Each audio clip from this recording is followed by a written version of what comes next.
उससे कबल आपने बेहतरीन नात मनक़बत समात की, तकारीर समात की, और यकीनन आप हजरात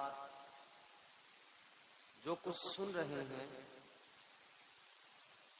वो मुकम्मल ज़ौक़ और शौक़ के साथ सुन रहे हैं, और इंशाअल्लाह ताला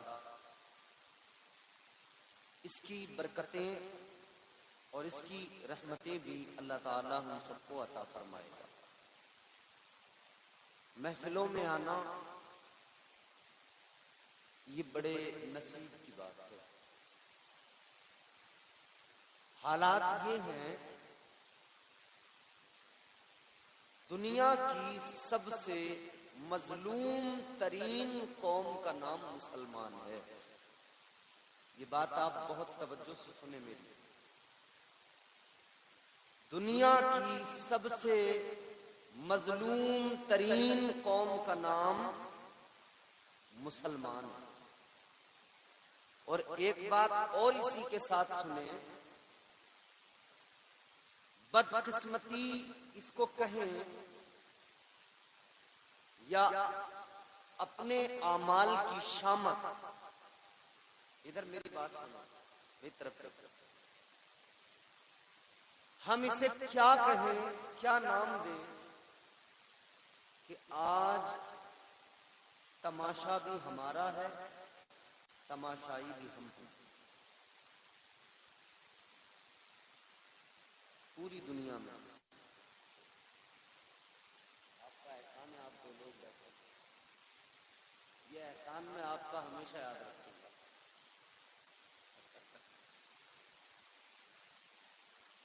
तमाशा भी हमारा, तमाशाई भी हम। अजीब बात हो गई ना। मदारी को आपने देखा तमाशा करते हुए? मदारी तमाशा दिखाता है तो सारे लोग इर्द गिर्द उसके खड़े होकर तमाशा देखते हैं। लेकिन आज बहुत सारे मदारी हैं, तमाशा दिखा रहे हैं। तमाशे का उन्वान कौम मुस्लिम है और तमाशा देखने वाले भी कौम मुस्लिम से ही हैं। दुनिया की सबसे बेबस कौम दौरे हाजिर में बज़ाहिर जो नजर आ रही है वो कौम मुस्लिम, हर एतबार से। वो लोग जिनकी तादाद किसी एक मुल्क की बात नहीं कर रहा हूं, जिनकी तादाद दुनिया में ही कम है, मगर फिर भी पूरी दुनिया में वो अपनी शनाख्त भी बनाए हुए हैं, अपनी क़यादत भी बनाए हुए हैं। और हमारा हाल, हमें आपसी झगड़ों ने तबाह कर दिया, हमें आपसी निफाक ने बर्बाद कर दिया, हमें आपसी एक दूसरे के साथ जो भेदभाव और बुग़्ज़ो हसद हमारे दिलों में है उसने बर्बाद कर डाला। हम खुद बर्बाद हुए, हमें किसी ने बर्बाद नहीं किया। आज जो सूरत हाल है, मुल्क की सूरत हाल आप जानते हैं। मेरा जहां से ताल्लुक है उस शहर के हालात भी आप जानते हैं। शहर संभल, बहुत ज्यादा सराहतन मुझे अल्फाज बोलने की जरूरत नहीं है, आप सब जानते हैं, समझदार हैं विषय। मगर मैं इतना कहूंगा अजीजों, कामयाबी, इज्जत, सरबलंदी, वकार दर दर की ठोकरें खाते फिरो कहीं नहीं मिलेगा। एक ही दरवाजा है, एक ही दर है, वो मेरे परवरदिगार का घर है। उसके अलावा कोई दर नहीं। कि माइक वाले अगर मेरी आवाज सुन रहे हो तो दूसरी बार कह रहा हूं, आ जाएं भाई साहब, सुने। मैं बात शुरू करूं, आप सुनने को तैयार हैं तो जरा जोर से कहें सुभान अल्लाह। अल्लाह इज्जत देता है, अल्लाह ताला ही जिसे चाहता है जलील कर देता है, क्योंकि अल्लाह का फरमान है, कुरान है, अल्लाह रब्बुल इज्जत फरमाता है। परवरदिगारे आलम खालिक़े कायनात रब्बे लम यज़ल व ला यज़ाल ने कुरान मजीद में ऐलान फरमाया, तूलिजुल लैला फिन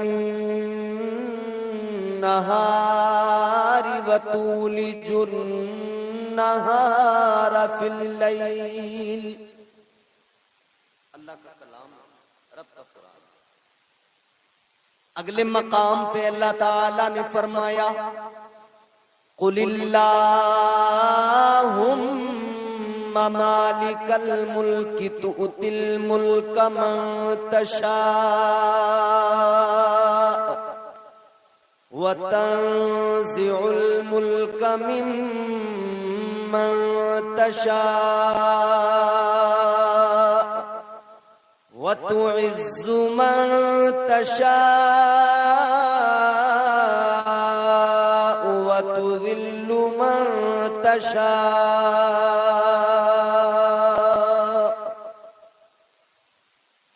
अल्लाह ताला का कुरान कहता है, यूं अर्ज करो रब की बारगाह में, ऐ परवरदिगार तू ही मुल्कों का मालिक है, बादशाहत सल्तनत तेरी है, और ऐसी सल्तनत के तू जिसे चाहे उसे सुल्तान बना दे। थोड़ा आप 10-15 मिनट थोड़ा सा अगर साथ देंगे ना मेरा, तो मैं पहले थोड़ा सा आमादा हो जाऊं, मुझे लगने लगे कि अब आप सुनना चाहते हैं। इंशाअल्लाह हर मुमकिन कोशिश करूंगा कि आपको बेहतर से बेहतर पैगाम सुनाऊं। इज्जत देने वाला भी अल्लाह, जलील करने वाला भी। तारीख के सफहात पढ़कर देखो, खुदा की कसम 1400 साल पहले ताजदारे मदीना वाली कायनात मुस्तफा जाने रहमत के दामन से जो लोग वाबस्ता हुए, साहिबे ईमान कहलाए, मुसलमान कहलाए, अल्लाह ताला ने उन्हें इज्जतें अता फरमाई। कम थे, कमजोर थे, गुलाम थे, मगर अल्लाह ताला ने इज्जतें कैसी अता फरमाई। वो जो इब्तिदा में मुसलमान हुए, उन मुसलमानों में न कोई यूनिवर्सिटी में पढ़ के आया था, न कोई उनमें ऐसा था जो कोई बहुत बड़ा साइंसदान था। वो सब ऐसे थे कि कोई बकरियां चराया करता था, कोई ऊंट चराया करता था। इब्तिदा में इस्लाम कबूल करने वाले, मुस्तफा का दामन पकड़ने वाले गुलाम थे, कमजोर थे, गरीब थे, मगर अल्लाह ने जब इज्जतों का ताज उनके सरों पे सजाया,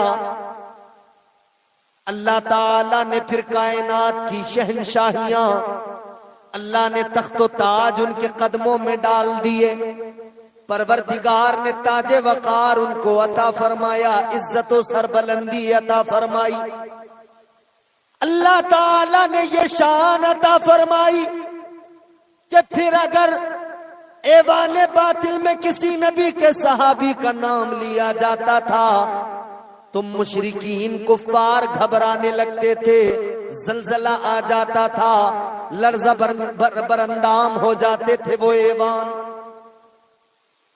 क्या वजह थी? वो गरीब लोग थे, कमजोर लोग थे, फिर भी उन्हें इतनी इज्जत मिली। ताजदारे मदीना वाली ये कायनात मुस्तफा जाने रहमत के गुलामों,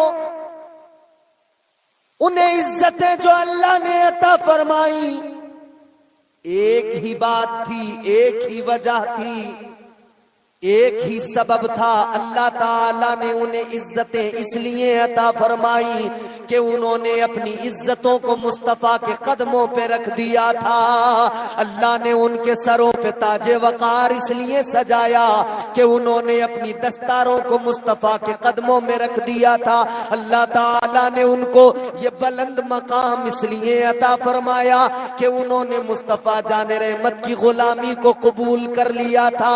याद रखना, 1400 साल पहले नुस्खा मिल गया कामयाबी का, तरीका मिल गया कामयाबी का, और वो नुस्खा ये है, ऐ लोगों, अगर अपनी औलादों को कामयाब बनाना चाहते हो, अगर अपने मुआशरे को कामयाब बनाना चाहते हो, याद रखना, इन्हें तुम यूनिवर्सिटी भेजो न भेजो, मगर इतना जरूर कर लेना, इन्हें मुस्तफा जाने रहमत की चौखट का गुलाम बना देना, इन्हें हुजूर का आशिक बना देना, ताजदारे मदीना की चौखट का इन्हें गदा बना देना। खुदा की कसम याद रखना, फिर ये जहां जाएंगे इस्लाम का परचम लहराएंगे। ये अगर यूनिवर्सिटियों के अंदर जाएंगे वहां भी ये इस्लाम की शान को उजागर करेंगे। अगर ये डॉक्टर बन के आएंगे तो इस्लाम का परचम लहराएंगे। अगर ये वकील बन के आएंगे तो अदालतों में सच बोलकर फैसले कराएंगे। अगर ये जज बनेंगे तो अदालतों में सच की बुनियाद पर इंसाफ करेंगे। एक तरीका है और वो वाहिद तरीका ये है कि मुस्तफा के गुलाम बन जाओ, ताजदारे मदीना के वफादार बन जाओ। ताजदारे मदीना की चौखट पे इज्जतें मिलती है। अल्लाह उसे नवाजता है जो मुस्तफा के तरीके को अपना लेता है। आज जो रुसवा हुए, आज जो बर्बाद हुए, उसकी वजह तो कलंदर लाहौरी ने बयान कर दी, अल्लामा इकबाल ने बयान कर दी, शायर मशरिक ने कहा, गलत रवि से मनाजिल का दौर बढ़ता है, मुसाफिरों रविश कारवां बदल डालो। और यूं कहा, तरीके मुस्तफा को छोड़ना है वजह बर्बादी, इसी से कौम दुनिया में हुई बेइख्तियार अपनी। वो कमजोर थे मगर इज्जत, वकार, सरबलंदी, अल्लाह अकबर। हुजूर के सहाबा को जिन्होंने देखा, ताबईन, तबे ताबईन, औलिया। आज हमारे मुल्क के अंदर औलिया के मज़ारात पर भी न जाने क्या क्या बातें की जा रही हैं। उर्स की तकरीब है ना, दादा मियां का उर्स है। एक बात मेरी गौर से सुन लेना, उर्स कराने वालों, उर्स की तकरीब में आने वालों, हिंदुस्तान की सरजमीन पर तकरीबन 800 साल का जमाना गुजर गया। सरकारे गरीब नवाज की हुकूमत आज भी कायम है। सरकारे गरीब नवाज का सिक्का आज भी चल रहा है। और सरकारे गरीब नवाज हिंदुस्तान के औलिया के सरदार हैं। जहां जहां जिसको भी इंतखाब कर करके भेज दिया है ना मेरे गरीब नवाज ने, वो वहां पहुंचे, उन्होंने अपना काम किया, मुजाहिदे किए, दीन की खिदमत की, और फिर वो वहीं पर दुनिया से जाहिरी तौर पर जब उन्होंने विसाल किया, पर्दा किया, तो वहीं उनके मजार भी बन गए। मगर याद रखना, इधर मजार किसी वली का भी मजार हो, यहां पर मजार पर उर्स की तकरीबें भी होने लगी, उर्स की महाफिल भी सजने लगी। उर्स की तकरीबों में ना तो मनकबत, वाज़ो नसीहत, कुरानी आयात की तिलावत होने लगी। जब उर्स की तकारीब सजी तो कुछ लोगों को तकलीफ शुरू हो गई। आज जो हालात, ये हालात पैदा किसने किए? जिन्हें कल उर्स से तकलीफ होती थी, चादर से तकलीफ होती थी, जिन्हें कल इन तमाम चीजों से तकलीफ होती थी, उन्होंने फिर ये हालात पैदा किए कि वो लोग जो औलिया कराम की बारगाहों में यूं हाथ जोड़ के आते थे ना, उन लोगों लोगों को इस हद तक पहुंचाना उनका काम है कि आज वो इतनी बड़ी जुर्रत करने लगे कि गरीब नवाज के आस्थाने पर, गरीब नवाज के मजार पर मुकदमा कर दिया। ये हिम्मत क्यों? क्योंकि एक लंबे अरसे तक खड़ी मूर्ति, पड़ी मूर्ति की रट लगाने वालों ने उन्हें ये हिम्मत दी है। मगर याद रखना मेरे अजीजों, अल्लाह ताला ने औलिया कराम को जमीन पर उनका इंतखाब करके अल्लाह ने उनको चुनकर उनकी ड्यूटियां लगाई, जिम्मेदारियां अल्लाह ने मुकर्रर की। औलिया कराम को अल्लाह ताला ने विलायत का ताज अता करके दुनिया में भेजा।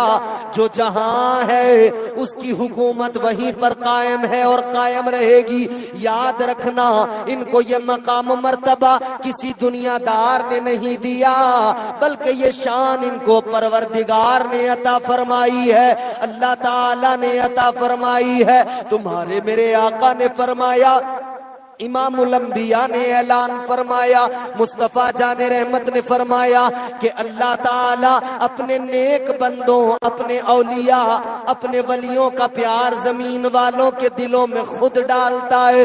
याद रखो, अल्लाह ताला अपने बंदों के दिलों में औलिया की मोहब्बत डालता है, औलिया का प्यार डालता है, औलिया की मोहब्बत, उनका कुर्ब डालता है। आज सारी दुनिया मिलकर कोशिश कर ले, मगर औलिया कराम की मोहब्बत दिलों में अल्लाह ने डाली है। जिसके दिल में आ गई है उसके दिल से निकल नहीं सकती है। जिसे अल्लाह ने ये मोहब्बत की दौलत अता फरमाई है उसके दिल से ये मोहब्बत जा नहीं सकती है। जिसे अल्लाह ने गरीब नवाज की मोहब्बत की दौलत अता फरमाई उसके दिल से ये दौलत जा नहीं सकती है। जिसके दिल को अल्लाह ताला ने सरकारे ख्वाजा निजामुद्दीन की मोहब्बत की दौलत अता फरमाई है, इस दौलत को कोई छीन नहीं सकता है, इसे लूटा नहीं जा सकता है। क्योंकि उसकी एक और वजह भी है, अल्लाह ताला ने अपना प्यारा दीन हमें अता फरमाया, अल्लाह ताला ने इस्लाम अता फरमाया। परवरदिगार ने ये प्यारा दीन अल्लाह ने दिया। परवरदिगार जानता था ये दीन जिन बंदों के पास होगा उनसे इस दीन मुतीन को लूटने के लिए कुछ डाकू भी मैदान में निकल कर आएंगे, इस दीन पर डाका मारने वाले भी आएंगे, ईमान सीनों से निकालने वाले भी आएंगे। परवरदिगार का एहसान देखो, अल्लाह का करम देखो, परवरदिगार आलम ने दीन दिया, दीन कोई छीन न ले। इसीलिए अल्लाह ने ख्वाजा मोइनुद्दीन दिया।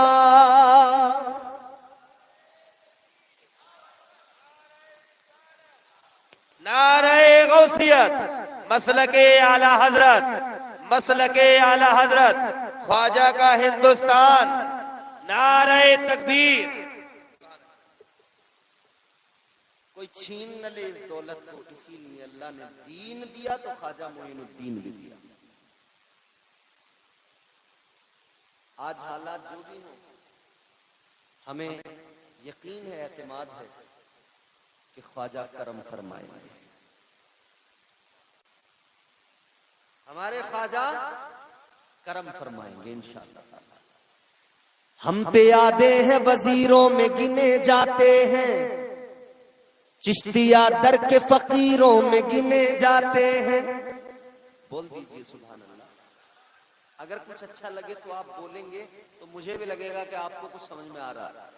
हम पे यादे हैं वजीरों में गिने जाते हैं, चिश्तिया दर के फकीरों में गिने जाते हैं। जब से ख्वाजा ने इनायत की नजर डाली है,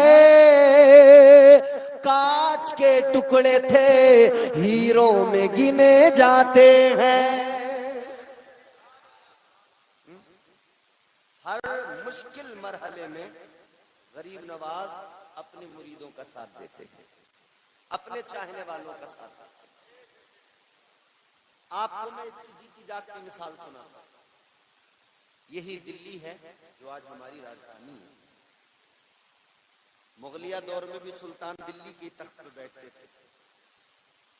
जितने भी सलातीन गुजरे हैं दिल्ली में उनका दारुल हुकूमत था। ताजदारे मदीना वाली कायनात मुस्तफा जाने रहमत के प्यारे दीवानों, दिल्ली की सरजमीन, और आप लोग जितने भी ऐसे होंगे जो दिल्ली गए हैं, दिल्ली से वाकिफ हैं, उन्हें मालूम है दिल्ली के अंदर एक अल्लाह वाले का आस्थाना है, नाम है हजरत ख्वाजा कुतुबुद्दीन बख्तियार काकी। जो लोग दिल्ली गए हैं वो जानते हैं, मेहरौली में कुतुब मीनार से थोड़ा करीब में हजरत ख्वाजा कुतुबुद्दीन बख्तियार काकी का आस्थाना। कौन है हजरत ख्वाजा कुतुबुद्दीन बख्तियार काकी? सुल्तानुल हिंद ख्वाजा ख्वाजगान बादशाह हिंदुस्तान सरकार ख्वाजा गरीब नवाज के मुरीदो खलीफा, सरकार गरीब नवाज के मुरीद हैं, ख्वाजा गरीब नवाज के खलीफा। ताजदारे अजमेर ने दिल्ली में उनको जिम्मेदारी दे दी, दिल्ली में दीन का काम करो, लोग आए उनके कल्ब की इस्लाह करो, खानका में यहाँ दीन फैलाने का काम करो। और खानकाहों ने हमेशा दीन फैलाया है, खानकाहों से हमेशा दीन की तरफ जो इशाअत हुई है।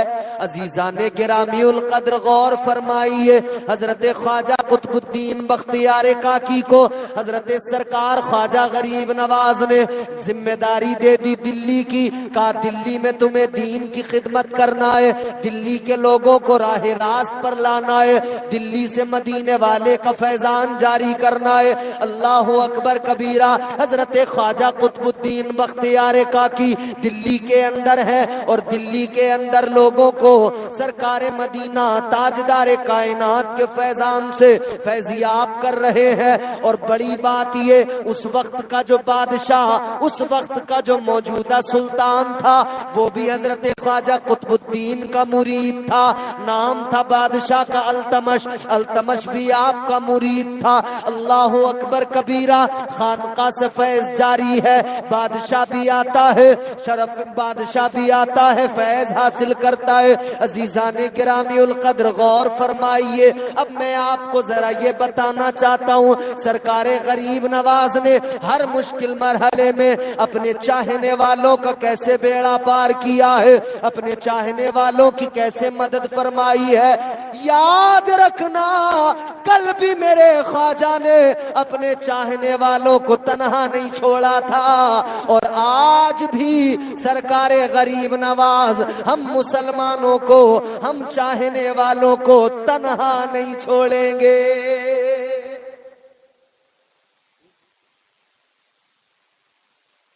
बादशाह का दरबार लगा हुआ है, अल्तमश अपने तख्त पर बैठा है। बादशाहों को भी देखो ना, तख्त ताज था, फिर भी अल्लाह वालों की बारगाहों से फैज हासिल करते थे। आज तो गांव में किसी को प्रधानी मिल जाए, सबसे पहले वो इमाम के पीछे पड़ जाता है। जरा जरा सी प्रधानिये इमामों की वो रेल बनाए हुए हैं, अल्लाह खैर फरमाए।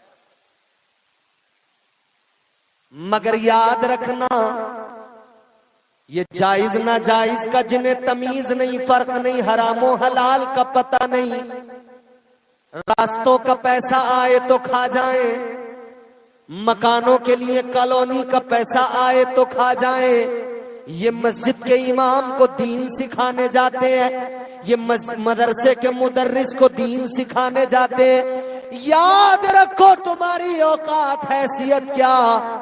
बादशाह, वक्त के बड़े बड़े बादशाह, वो अपने दरबारों में अपने साथ उलमा को रखते थे, वो अपने दरबारों में उलमा से मशवरे किया करते थे, वो अपने दरबारों के अंदर ऊंची मसनदों पर उलमा को बिठाते थे, औलिया को बिठाते थे। तो बादशाहों ने जब ये हाल रखा है, बादशाहों का जब ये मामूल रहा है, तो ऐ प्रधानों, ऐ इलाके के नेताओं, ऐ प्रधान के चमचों, तुम भी सुधर जाओ, ऐ इलाके के विधायकों, तुम भी सुधर जाओ। याद रखना, अगर तुम इमामों, उलमा और मुदर्रिसीन की बेइज्जती और बेअदबी करोगे, होश के नाखून लो, कभी दुनिया में इज्जत नहीं पा सकते हो, कभी वकार नहीं मिल सकता है, कभी तुम्हें सुरखरुई नहीं मिल सकती है। याद रखना, तुम नेता तो बन जाओगे मगर फिर भी जमाना तुम्हें गालियां देता नजर आएगा।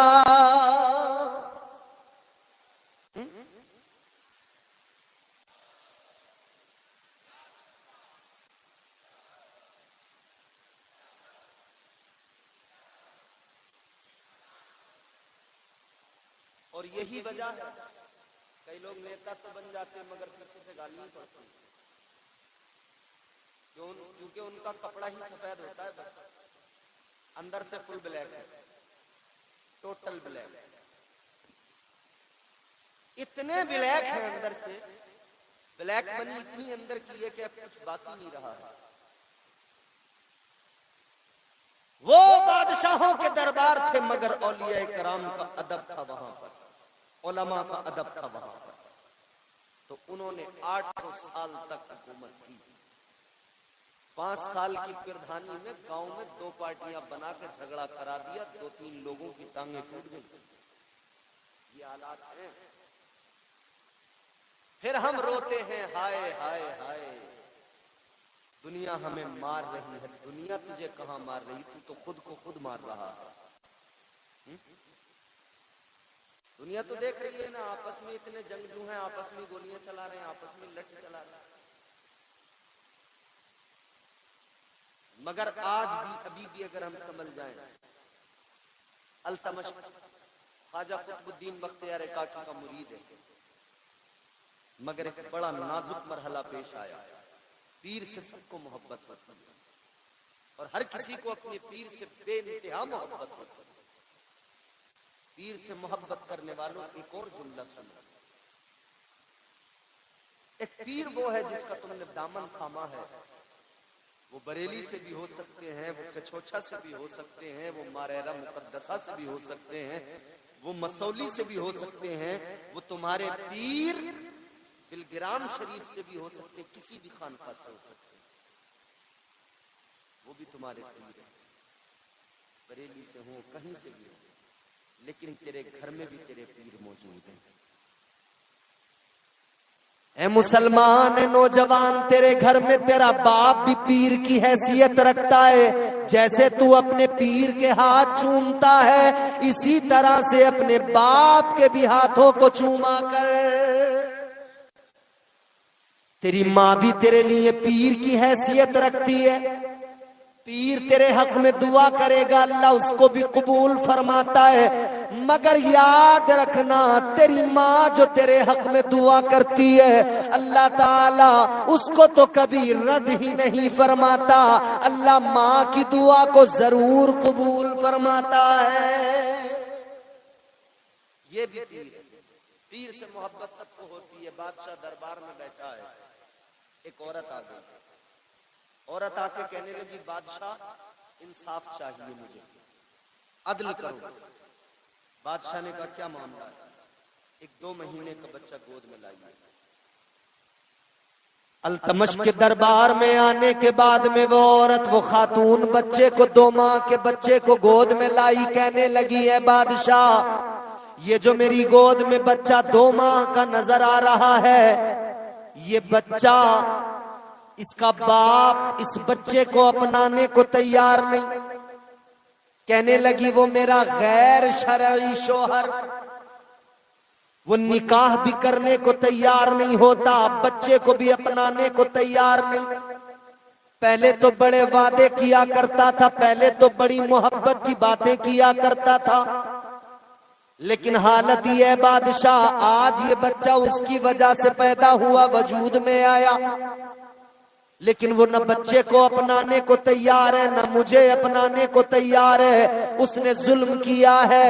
ऐ बादशाह, मुझे इंसाफ चाहिए। इतना सुना तो अल्तमश को गुस्सा आया। कहने लगा, कौन है मेरे दौरे सल्तनत के अंदर जो एक औरत पे जुल्म कर गया? कौन है जो एक बच्चे पे जुल्म कर रहा है? कहने लगा है खातून जरा तू उसका नाम बता, इंसाफ मेरी अदालत में होगा, इंसाफ अल्तमश करेगा। औरत कहने लगी बादशाह सुन ले, नाम तो मैं बता दूंगी मगर मुझे खौफ ये भी है कि शायद तू इंसाफ नहीं कर पाए। बादशाह ने कहा मैं यहां बैठा हूं इस मसनद पर तो इंसाफ ही करने के लिए बैठा हूं, तू नाम बता, इंसाफ मैं करूंगा। वो खातून कहने लगी है बादशाह मुझ पर जो ये जुल्म किया है किसी और ने नहीं किया, तेरे पीरो मुर्शिद ने किया है। ख्वाजा कुतुबुद्दीन बख्तियार काकी ने ये जुल्म किया है। कहने लगी बादशाह उन्होंने ही मेरे साथ में जिना किया जिसकी बदौलत ये बच्चा दुनिया में आया।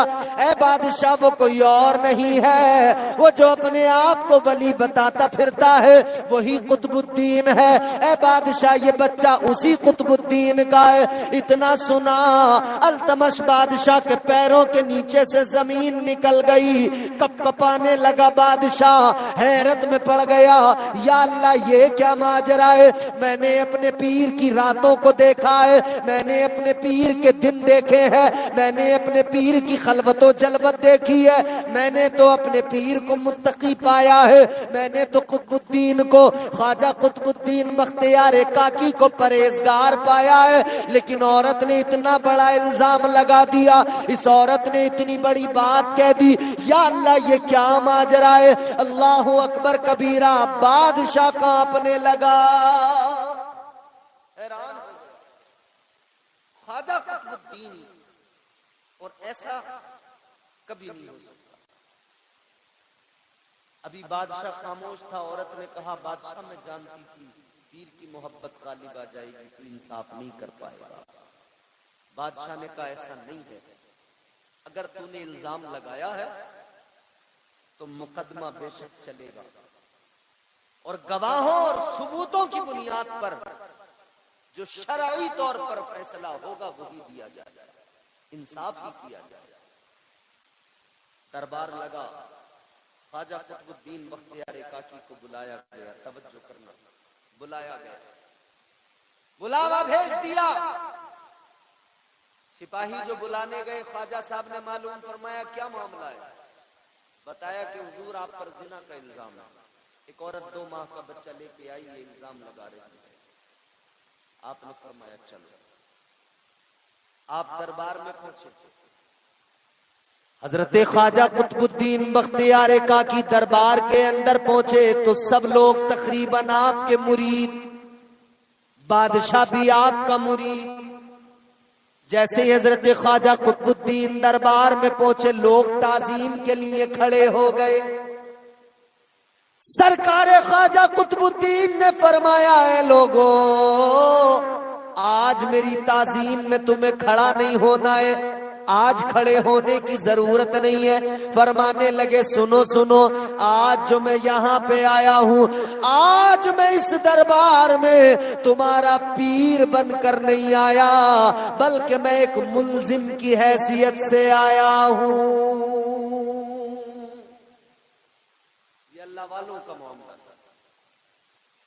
फरमाया अभी मुल्जिम की हैसियत से आया। हमारे यहाँ तो हालात ये हैं, अगर किसी से कोई जुर्म हो जाए, किसी पे इल्जाम लग जाए, सुनो तवज्जो, अगर कर दे तो आप जा सकते हो, मेरी तरफ से इजाजत है। जो भी उतना नाराज नहीं होता इस बात, अगर परेशानी किसी को भी हो तो बिल्कुल जा सकता है। लेकिन अभी मेरा ख्याल है मुझे कोई आधा घंटा हुआ है तकरीर करते हुए, और 10 मिनट अगर आप चाहें तो मैं सुना दूं, तो जरा मोहब्बत से कहीं सुभान अल्लाह। हमारे यहाँ अगर कोई किसी पर इल्जाम लग जाए ना, इल्जाम लगने की देर नहीं होती कि मीडिया पहले से डिक्लेयर कर देता है कि ये बहुत बड़ा मुजरिम है। हमारे यहाँ का जो मीडिया है ना, ये बहुत बड़ा दज्जाली मीडिया, कयामत के फितनों में एक बहुत बड़ा फितना है, क्योंकि एक आदमी का तो सारा मीडिया है। अपने अडानी चच्चा का है, सब किसी का कुछ नहीं है, समझ रहे हो? सारे चैनल उन्हीं के हैं। अभी कुछ होता नहीं है कि उससे पहले मीडिया चीखने लगता है। ये अभी संभल में एक महल्ला है, खब्बू छरा है। जाहिर है हर शहर में हिंदुस्तान है, हिंदू मुस्लिम सिख ईसाई सब जगह रहते हैं। उस मोहल्ले में भी रहते थे मुसलमान भी हिंदू भी। फिर वक्त गुजरा तो साहब कुछ हिंदुओं ने अपना कहीं कारोबार किया तो वो दूसरे मोहल्ले में शिफ्ट हो गए, किसी ने कहीं अपना बेहतर समझा वो वहां शिफ्ट हो गया। कुछ लोग इसलिए भी जाते हैं कि उन्हें वो इलाका जरा समझ में नहीं आता, वो उससे ज्यादा बेहतर इलाके में जाना चाहते हैं, पौष इलाके में जाना चाहते हैं, खुले माहौल में जाना चाहते हैं। तो इस तरह से लोग जो थे वो बेचारे जो हिंदू थे वहां पे वो निकल गए, एक एक करके वो जितने भी थे वो चले गए। और जाने से पहले उनका वहां पे एक मंदिर था, उसमें बराबर अपना पूजा पाठ सब करते थे। अब जब वहां कोई गली में रहा नहीं, उस मोहल्ले में रहा नहीं, तो वो आखिर में जो गए उन्होंने ताला मारा और वो भी चाबी लेके चले गए। कभी कभी आते जाते रहे, देखते रहे। साहब वक्त गुजरा, जाहिर है जब किसी चीज जगह को बंद हुए वक्त हो जाता है 10-15 साल 12 साल, तो वहां की हालत जो है जरा बोसीदा हो जाती है। उन्होंने एक आगे से दीवार बना रखी थी, एक कमरा टाइप का कि ये मंदिर की भी जगह है, तो उन्होंने उसको जो है इहाता कर दिया, ताला लगा के चले गए। अब साहब बुलडोजर पहुंचता है अतिक्रमण हटाने के लिए, और वो आगे से जो कमरा बना हुआ था ना, उन्होंने कहा अतिक्रमण हटाएंगे। इसको जैसे उन्होंने दीवार को हटाया, बोले ये दरवाजा खोलो। दरवाजा तो था ही पहले से, मंदिर ही था पहले से, कोई ऐसा तो था नहीं जमीन के अंदर था, कुएं में से निकाला है, वो तो वही था, नजर आता था। मगर आप देखें फिर शासन और दज्जाली मीडिया की चालाकी, वो दीवार तोड़ी इन्होंने। और कैसे जालिम लोग हैं, मंदिर की ही दीवार तोड़ के कहते हैं देखो मुसलमानों के मोहल्ले में मंदिर निकल आया। कहीं से रातों रात निकल आया नहीं, वो तो था ही बरसों से, बरसों से था तो था, है तो है। अब मीडिया वाले पहुंचते हैं कैमरा लेके, बताइए आप कैसा महसूस कर रहे हैं, यहाँ मंदिर निकला है। कोई कुछ कह रहा है, कोई कुछ कह रहा है। फिर जो वहां रहने वाले लोग थे असली, वो आए, उन्होंने कहा भैया कुछ नहीं है, हम यहाँ रहते थे, हम ही बंद करके गए थे, आते जाते भी थे। अब हम साहब पूरे हिंदुस्तान में जा रहे हैं, बिहार बंगाल के लोग हमसे कह रहे हैं हजरत तो आपके यहाँ ऐसा हुआ। मैंने कहा भैया अब तो जो मीडिया ने दिखा दिया वही हुआ है। कयामत के फितनों में बड़ा फितना ये भी है एक मीडिया, दज्जाली मीडिया। ये दज्जाल से कम नहीं है, जो चाहे वो सच बना के पेश कर दे। झूठ चाहे जितना बड़ा हो, उसे अगर सच बनाना है तो मीडिया को जरा सा माल खिलाओ, बड़े से बड़े झूठ को सच बनाकर दिखा देगा।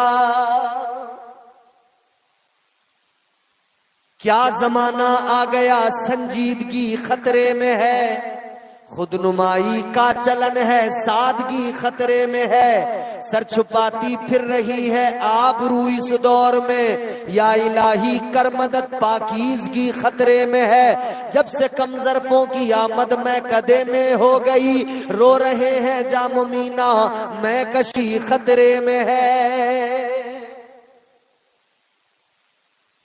गौर फरमाइए, यहां किसी ने अगर कोई किसी पर इल्जाम लगा, पहले से मीडिया डिक्लेयर कर देता है, और वो आदमी चिल्ला चिल्ला के कहता है भाई मैंने कुछ नहीं कहा, मैंने कुछ नहीं किया, मैंने कुछ नहीं किया, लेकिन कोई नहीं सुनता। ताजदारे मदीना के गुलामों कुर्बान जाओ उन लोगों पर जिना का इल्जाम लगा ख्वाजा साहब पर, मगर जब पहुंचे हैं दरबार में बादशाह की अदालत में तो लोग फिर भी इतना एतमाद, इतना भरोसा कि ताजीम को खड़े होने लगे। यानी कि उनका दिल कह रहा था ये जुर्म इन्होंने नहीं किया है, लोग ताजीम को खड़े हुए तो अल्लाह वाले का भी किरदार देखो, अल्लाह वाले की भी साफ गोई देखो, अल्लाह वाले का भी किरदार, अल्लाह वाले की भी अजमत देखो। आपने फरमाया खड़े होने की जरूरत नहीं है, आज मैं तुम्हारा पीर बनकर नहीं आया, आज मैं मुल्जिम की हैसियत से आया हूं। फरमाते पहले अब जरा ट्रायल चलने दो, मुकदमा होने दो। अब अदालत में बात चली, औरत ने कहा यही है इस बच्चे के बाप, इन्होंने ही मेरे साथ गलत काम किया। आपने उस औरत को देखा, फरमाया अल्लाह का खौफ कर, अल्लाह से डर और सच बोल, तेरे पास कोई गवाह है? बादशाह ने पूछा हाँ बता, तेरे पास कोई गवाह? तो गवाहों की भी हालत आप जानते हैं, अदालतों के बाहर गवाह खड़े रहते हैं झूठी गवाहियां देने के लिए, उनका काम है, ये पेशा बना लिया उन्होंने। 500 रुपए में छोटा केस है तो गवाही दे देंगे, बड़ा थोड़ा सा है तो फिर थोड़ा पैसा ज्यादा होगा, और अगर उससे बड़ा केस है तो फिर थोड़ा सा और पैसा बढ़ जाएगा, गवाही बिल्कुल मौके पे तैयार मिलेगी। आज के गवाहों की गवाहियों का हाल ये है, आंखों के सामने जो देखा वो नहीं बोलते, कुछ और बोलते हैं। सामने वाली पार्टी ने पैसा दे दिया, कहा बयान बदल दो, इन्होंने बयान बदल दिया, गवाही बदल दी। और अगर पैसा नहीं मिला, इधर वाली पार्टी ने पैसा दिया तो इनकी फेवर में, उधर से पैसा मिला तो उनकी फेवर में, यही सब हो रहा है। आज झूठी गवाहियां बड़ी आम बात हो गई, मगर सुनो सुनो, उस दौर के अंदर भी 4 आदमी जो पैसों से खरीदे गए, 4 आदमियों को पैसे देकर खरीदा गया, निकल के आ गए सामने, कहने लगे हाँ हमने देखा है। बादशाह ने कहा तुमने क्या देखा? कहने लगे हमने हजरत ख्वाजा कुतुबुद्दीन को आते जाते देखा है तहज्जुद के वक्त में। कहने लगे हमने देखा। गवाही 4 लोगों ने दी, मुखालिफीन ने उस औरत को भी पैसे देकर ये मुकदमा कराया। अब जनाबे वाला गौर फरमाइए, कल ख्वाजा के मुरीद पर मुकदमा बड़ा संगीन था, आज तो ये ख्वाजा के मजार पे छोटा सा मुकदमा है। जो गरीब नवाज बड़े मुकदमे में सच जाहिर करके अपने मुरीद को बचाना जानता है, वही ख्वाजा अपने मजार और हिंदुस्तान के मुसलमानों को बचाना भी जानता है। तकबीर, नारे रिसालत, नारे गौसियत, ख्वाजा का हिंदुस्तान, नारे तकबीर, सुभान अल्लाह सुभान अल्लाह। अब जनाबे वाला गौर फरमाइए, बादशाह ने कहा ख्वाजा कुतुबुद्दीन मुख्तियार काकी से के गवाहियां भी हो गई, आप अपनी सफाई में क्या कहना चाहते हैं? आपको मौका दिया जा रहा है, आप अपनी सफाई में, हेलो, आप अपनी सफाई में कुछ कहना चाहते हैं? नहीं कहना चाहते तो फिर सुने दो, सुनिए। हजरत ख्वाजा कुतुबुद्दीन बख्तियार काकी रहमतुल्लाह अलैह आपसे कहा बादशाह ने, आप क्या कहना चाहते हैं अपनी सफाई में? आपने फरमाया बादशाह सफाई बाद में होगी, जो कहूंगा बाद में कहूंगा, फिलहाल तो बस इतना कहना चाहता हूं बादशाह, जरा समझ लूं मामले को, 1 रात की मुझे मोहलत दे दे। ऐ बादशाह फैसला सुनाना, मगर पहले 1 रात की मोहलत मुझे दे दो। बादशाह ने कहा बिल्कुल 1 रात की मोहलत दी जाएगी। एक रात की मोहलत हजरत ख्वाजा कुतुबुद्दीन बख्तियार काकी को दे दी गई। फरमाया कल अदालत लगेगी, कल होगा जो भी होगा, फैसला कल सुनाया जाएगा, अदालत कल लगेगी। एक रात की मोहलत दे दी गई। हजरत ख्वाजा कुतुबुद्दीन बख्तियार काकी वापस आए। एक अजीब सी खलिश है, अजीब सी बेचैनी है, बहुत बड़ा इल्जाम लगा है। अल्लाह अकबर कबीरा, रात का सन्नाटा है, आप में मसरूफ हो गए, इबादत कर रहे हैं। फिर अल्लाह की बारगाह में हाथ उठाकर दुआ करते हैं, या अल्लाह तू जानता है, या अल्लाह तेरी शान आलिमुल गैब व शहादा, परवरदिगार तू सब देखने वाला, सब जानने वाला। ए मौला मैं जो करता हूँ तू जानता है, या अल्लाह हक जाहिर फरमा दे। आका की बारगाह में लो लगा के कहते हैं, या रसूल अल्लाह मैंने तो कोई जुर्म नहीं किया है, लेकिन आज बात इज्जत पे बना आई है, आका करम फरमाइए। फिर अपने पीरो मुर्शिद को याद किया, अजमेर शरीफ की तरफ तवज्जो की, अपने पीर की जानिब लो लगाई, अल्लाह अकबर, और फरियाद करने लगे, ए मेरे पीरो मुर्शिद आपने मुझे यहाँ की जिम्मेदारी दी, आपने मुझे कहा दीन की खिदमत करना है। ए मेरे पीरो मुर्शिद मैं यहाँ दीन की खिदमत करने लगा, मगर आज बात इज्जत पे बनाई है, आज मामला इज्जत पे है। मुर्शिद करम फरमाइए। अल्लाह अकबर। अभी ये अपने पीर को याद फरमा रहे हैं कि कानों में पीर की आवाज आ गई, ख्वाजा गरीब नवाज की आवाज आ गई, ए मेरे मुरीद घबराने की जरूरत नहीं है, ए मेरे मुरीद याद रख डरने की जरूरत नहीं है, हौसले से काम ले, तूने मुझे पुकारा है मैं जरूर आऊंगा, 3 दिन मेरा इंतजार कर, दिल्ली आऊंगा और हक जाहिर होगा, तेरे ऊपर लगा हुआ इल्जाम ये खुद ब खुद धुल जाएगा, मामला सारा खुल जाएगा। मुरीद ने जैसे ही पीर की आवाज को सुना, दिल को सुकून आ गया, तसल्ली मिल गई। अल्लाह वालों की महफिल में आने वालों, उर्स की महफिल में आने वालों, सुनो ना अल्लाह वालों की शान, दिल को सुकून मिल गया। मेरे मुर्शिद ने कहा है 3 दिन में आएंगे तो आएंगे। अगले दिन दरबार लगा, बादशाह के दरबार में ख्वाजा कुतुबुद्दीन बख्तियार काकी पहुंचे। बादशाह ने कहा बोलो क्या कहना चाहते हो अपनी सफाई में। आपने फरमाया मेरी सफाई में मुझे कुछ नहीं कहना है, मेरे पीरो मुर्शिद कहेंगे। कौन? कहा मेरे पीरो मुर्शिद कहेंगे। कहा मतलब का बादशाह 3 दिन का वक्त चाहिए, 3 दिन का टाइम चाहिए, 3 दिन के बाद में इंसाफ करना, फैसला करना, 3 दिन बाद मेरी सफाई में मेरे मुर्शिद आकर जो भी कहेंगे। बादशाह चूंकि ख्वाजा कुतुबुद्दीन से मोहब्बत रखता था, वाबस्तगी थी, तो कहा ठीक है 3 दिन की मोहलत दी। अब लोग कानों में बातें करने लगे, भाई ये बादशाह मुरीद है, शायद इसीलिए टाइम दिए जा रहा है, वक्त दिए जा रहा है, फैसला नहीं सुना रहा है। इधर लोग कानों में बातें करने लगे, वो औरत भी कहने लगी बादशाह क्यों वक्त बढ़ाते हो, मेरा इंसाफ करो।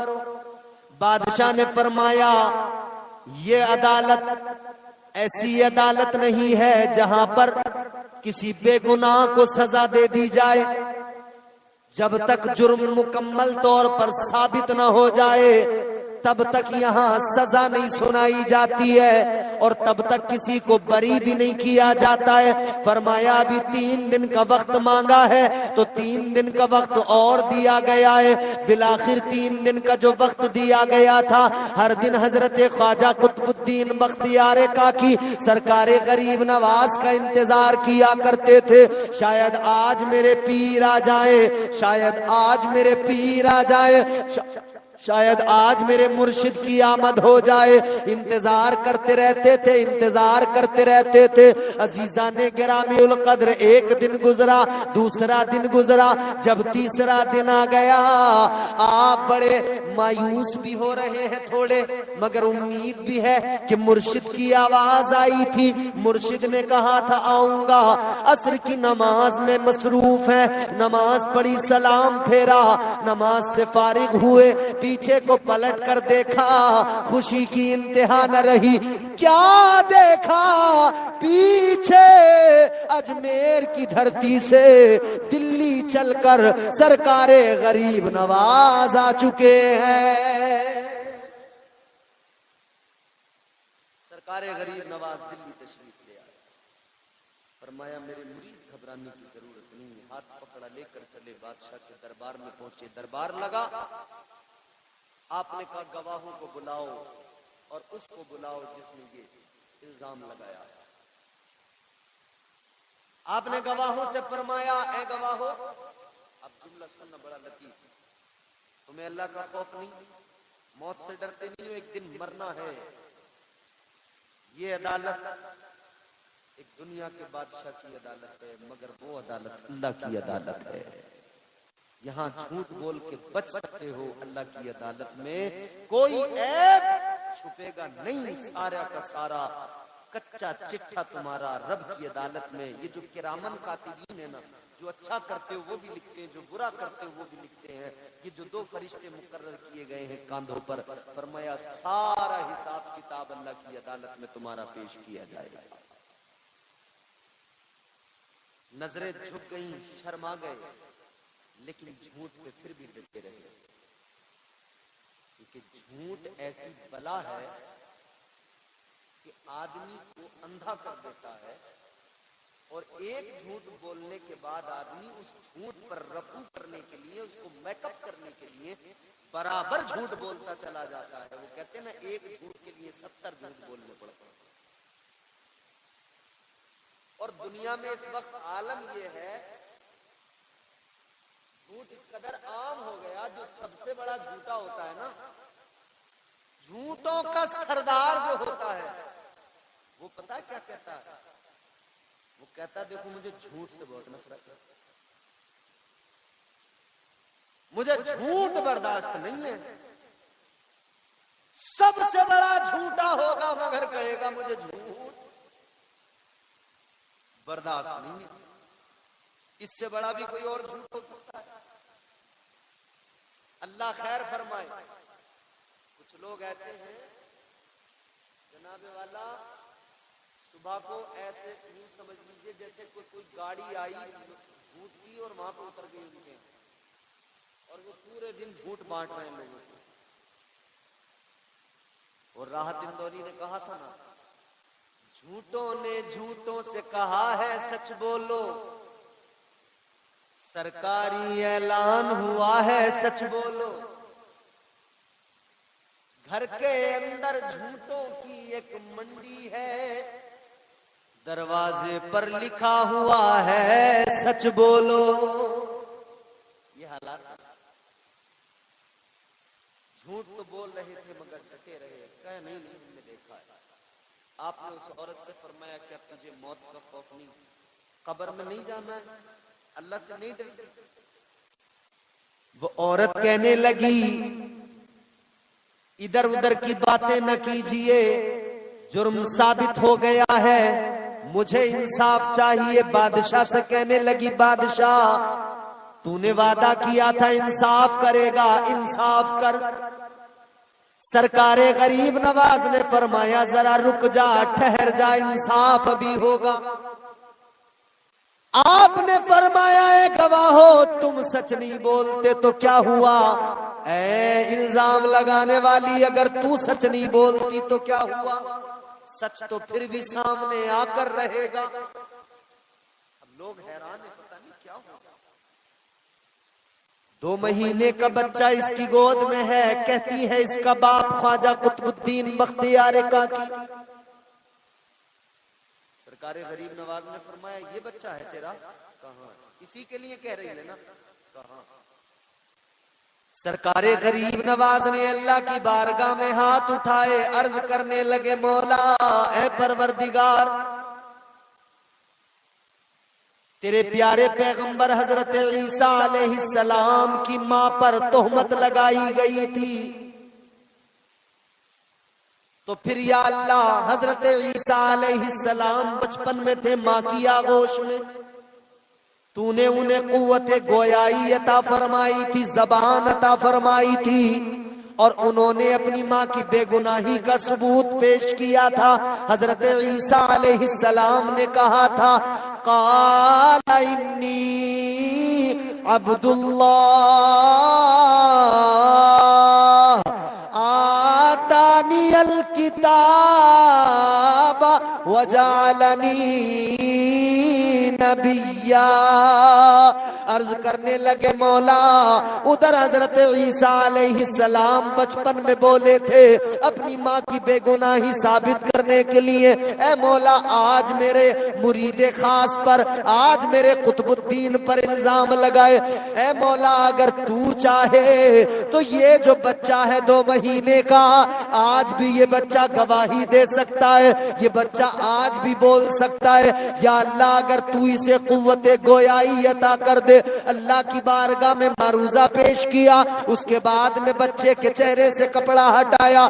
सरकारे गरीब नवाज ने फरमाया, ए बच्चे बता तेरा बाप कौन है? खुदा की कसम वो 2 माह का बच्चा माँ की आगोश में जब बोला, उसने अपने लबों को खोला तो सबसे पहले कहा अस्सलामु अलैकुम या वलीयुल्लाह,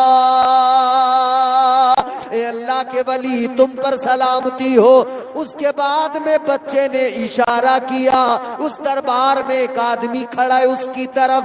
बच्चा कहने लगा, मेरा बाप ये है जो सामने खड़ा है, ख्वाजा साहब बेकसूर है, उन पर बोहतान बांधा गया है, इल्जाम लगाया गया है। बच्चे ने इतना कहा, नारे रिसालत, नारे गौसियत, मसलके आला हजरत, करामत ख्वाजा गरीब नवाज, करामत ख्वाजा गरीब नवाज, नारे तकबीर, सुभान अल्लाह। बच्चे ने इतना कहा, खामोश हो गया। इधर बच्चे ने गवाही दी और सारे दरबार में फिर नारा गूंज उठा, सरकारे गरीब नवाज की विलायत पहले से ही ज़बाने ज़दे खासो आम थी। अब सारे दरबार में नारा लगा कि देखो देखो अजमेर के राजा ने इंसाफ कर दिया है। ऐ लोगो, अल्तमश बादशाह के दरबार में मुरीद पे इल्जाम लगा, ख्वाजा ने इंसाफ किया, तो आज हमारा भी यही अकीदा, आज हमारा भी यही यकीन है। आज मुसलमानों की हालत जैसी भी है, जो भी है, चाहे जितनी मस्जिदों के मामले अदालत में हो, अब हमें इंतजार है, एक दिन ऐसा आएगा सारा मुसलमान कहेगा खुश हो जाओ, अपना इंसाफ अजमेर के राजा ने कर दिया है। इंशाअल्लाह इंसाफ होगा और अब अजमेर से भी इंसाफ होगा। और ख्वाजा गरीब नवाज ने अब सुनवाई शुरू हो गई है अदालत गरीब नवाज में। ख्वाजा गरीब नवाज ने पहला करम आप पर और हम पर, हम बेबसों पे ये फरमाया कि निजाम सब कुछ, मगर देखें जहां से काम स्टार्ट हुआ था, जहां से ये सब कुछ चल रहा था ना, ख्वाजा ने अपना ऐसा करम फरमाया, सबसे पहले वही दरवाजे बंद कर दिए। अब कोई भी जुर्रत नहीं करेगा, दरवाजे सारे बंद हो गए। अब ना कोई पिटीशन डाली जाएगी, निचली अदालतों के दरवाजे बंद हो गए। निचली अदालतों के दरवाजे तो बंद हो गए इंशाअल्लाह। अब वो जो अदालत है, उस अदालत से वही फैसला सुनाया जाएगा जो अजमेर वाले गरीब नवाज का फैसला होगा। मगर उससे पहले एक बात सुन लीजिए, फकत इस खुशफहमी में रहना कि अब तो हो ही जाएगा। हाँ, हर दौर में मुसलमानों अल्लाह वालों ने साथ तो दिया है, मगर ये मत समझ लेना कि हम अपनी पुरानी चाल पे रहे। हमारी वही चाल रहेगी, भेड़ वाली चाल। जैसे भेड़ एक जहां चल पड़ी ना, सारी उसके पीछे पीछे पीछे।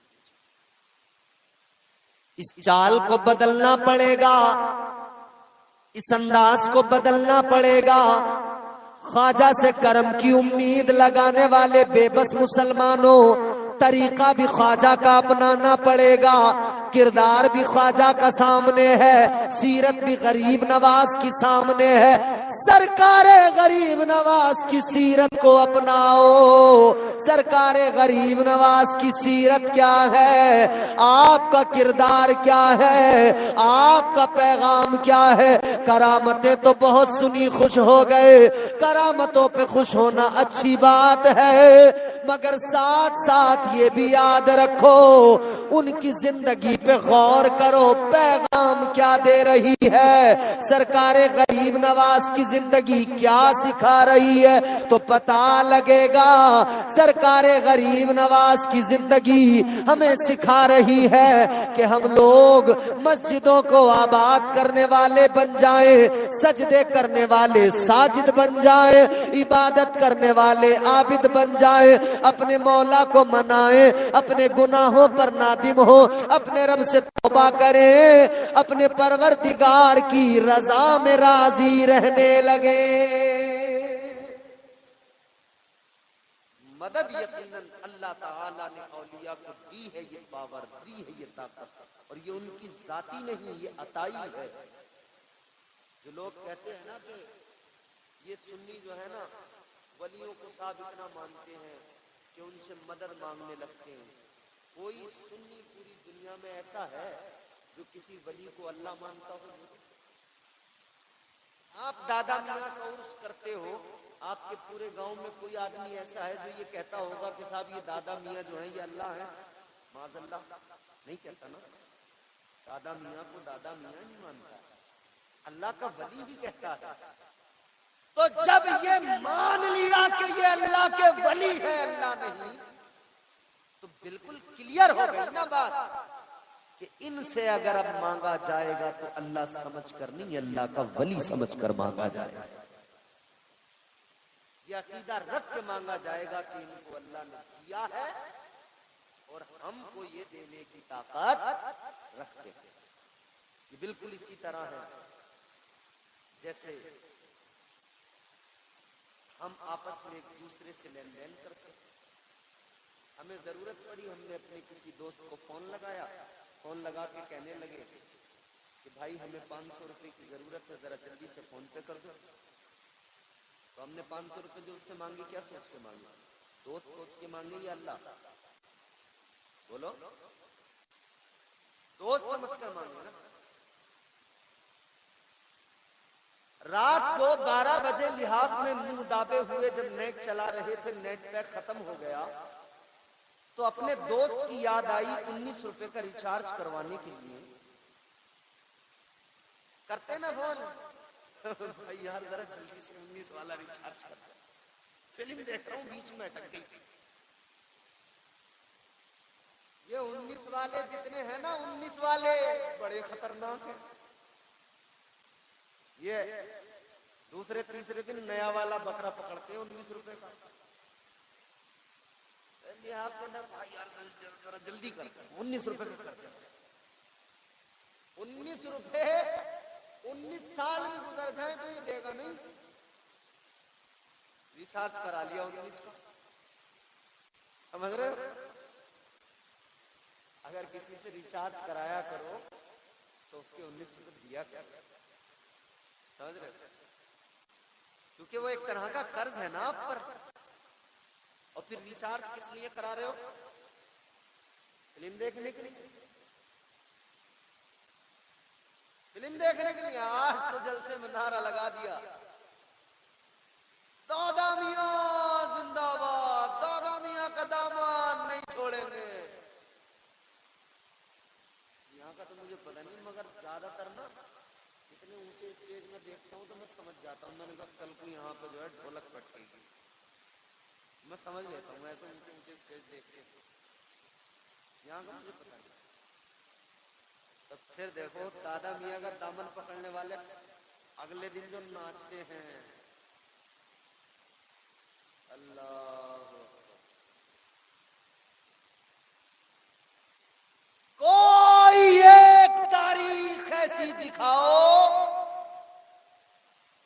उर्स कराने वाले दुनिया भर के तमाम उर्स कमेटियों के जिम्मेदारान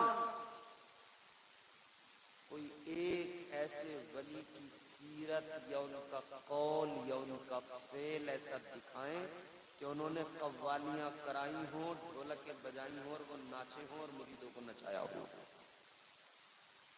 महफिल सिमा एक अलग कॉन्सेप्ट है। वो महफिल सिमा जो बुजुर्गों के यहाँ होता था ना, वो ऐसा था कि उधर पढ़ने वाला सुनाने वाला भी अल्लाह का वली होता था और सुनने वाले भी अल्लाह के वली होते थे। वहां ये झबड़े झबड़े कव्वाल नहीं होते थे, गाल इतना मोटा करके पान रख के और करके गर्दन हिला के बाल हिला रहे हैं ना, अल्लाह वालों के यहाँ ये वाले नहीं होते थे झबड़े, जो औरतों से मुकाबला करना है और फिर लोगों को ऐसे दीन सिखाने बैठ जाते हैं। यार ताज्जुब मुझे उस वक्त होता है कि इन्हें शर्म भी नहीं आती, कोई गैरत भी नहीं आती जरा सा। अभी थोड़ी देर पहले तो कव्वाला से जो है ना, कव्वाला से गंदे गंदे अशार में मुकाबला और थोड़ी देर में लोगों को दीन सिखाने लगेगा। तू दीन सिखाएगा लोग, पहले तू तो कुछ सीख ले। तो ये महफिल सिमा नहीं है, मौजूदा दौर में इसकी शक्ल बिगाड़ी गई और इसको जो है महफिल सिमा के नाम पर नाच गाने जो गैरों के यहाँ होता था ना। अभी हम प्रोग्राम में गए थे इसमें बंगाल में हम एक जगह से गुजर रहे थे गाड़ी में, तो वहां हमने देखा औरतें आदमी सब नाच रहे हैं। मैंने कहा क्या हो रहा है, क्या हो रहा है, शादी क्या है? तो बताया कि नहीं शादी नहीं है, कोई धार्मिक प्रोग्राम हो रहा था। जो गैरों में होता था अब वो मुसलमानों में उर्स के नाम पर तुमने एक औरत को बिठाया, एक मर्द को बिठाया, कव्वाली मुकाबला, धड़ल्ले से गंदी गंदी शायरी, खुदारा खुदारा अपनी बर्बादी। मैंने कहा था ना अपनी बर्बादी पे रोते भी हैं और खुद ही अपने हाथों से खुद को बर्बाद भी करते हैं। एक तरफ अपनी तबाहियों का रोना है, दूसरी तरफ खुद ही अपने आप को तबाह भी कर रहे हैं। खुदारा अपने आप को बदल डाला। अल्लाह वालों ने हर दौर में मदद की है, हर दौर में करम फरमाया है, लेकिन उनकी सीरत को अपनाना जरूरी। हजरत अहमद जाम रहमतुल्लाह अलैह, एक अल्लाह के वली, आखिरी बात और गुफ्तगू खत्म गौर से सुन ले। हजरत अहमद जाम रहमतुल्लाह अलैह अल्लाह के वली गुजरे हैं। उस दौर में ये जो मंगोल थे ना, मंगोल